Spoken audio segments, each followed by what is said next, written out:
ಎಲ್ರಿಗೂ ನಮಸ್ತೆ. ಇದು ನಿನ್ನೆ ಮಠಕ್ಕೆ ಹೋಗಿರೋ ಲಾಗ್ ಆಗಿರುತ್ತೆ. ನಮ್ಮ ಮುದ್ದು ಎತ್ಕೋಬೇಕು ಅಂತ ನಾನು ಸಿಂಪಲ್ ರೆಡಿ ಆದೆ. ಪ್ಯಾಂಟು ಶರ್ಟು ಟೋಪಿ ಎಲ್ಲ ಹಾಕೊಂಡ್ಬಂದಿನಿ.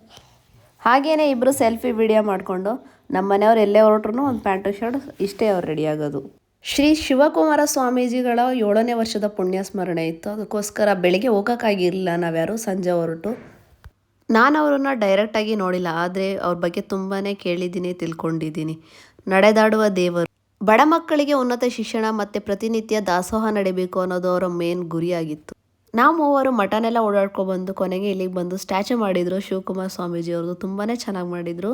ಅದನ್ನು ನೋಡಿಕೊಂಡು ಊಟಕ್ಕೆ ಹೋಗೋಣ ಅಂತ ಹೊರಟು. ಊಟ ಅಂತೂ ತುಂಬಾ ಅದ್ಭುತವಾಗಿತ್ತು. ಚಿತ್ರಾನ್ನ ಅಂದರೆ ಮಠದ್ದು ಎಲ್ರಿಗೂ ಫೇವ್ರೇಟ್ ಆಗಿರುತ್ತೆ. ನಾವು ಊಟಕ್ಕೆ ಹೋದಾಗ ಹತ್ತತ್ರ 10 ಗಂಟೆ ಆಗಿತ್ತು. ಆದ್ರೂ ಎಷ್ಟು ಜನ ಇದ್ದರು ಅಂದರೆ ತುಂಬಾ ಜನ ಬಂದಿದ್ದರು. ಆಮೇಲೆ ನಮ್ಮ ಮನೆಯವರು ಅಲ್ಲಿರೋ ಟೀಚರ್ಸ್ದೆಲ್ಲ ವೀಡಿಯೋ ಮಾಡ್ತಿದ್ರು. ನೆಕ್ಸ್ಟ್ ಊಟ ಮುಗಿಸ್ಕೊಂಡು ಮನೆ ಕಡೆ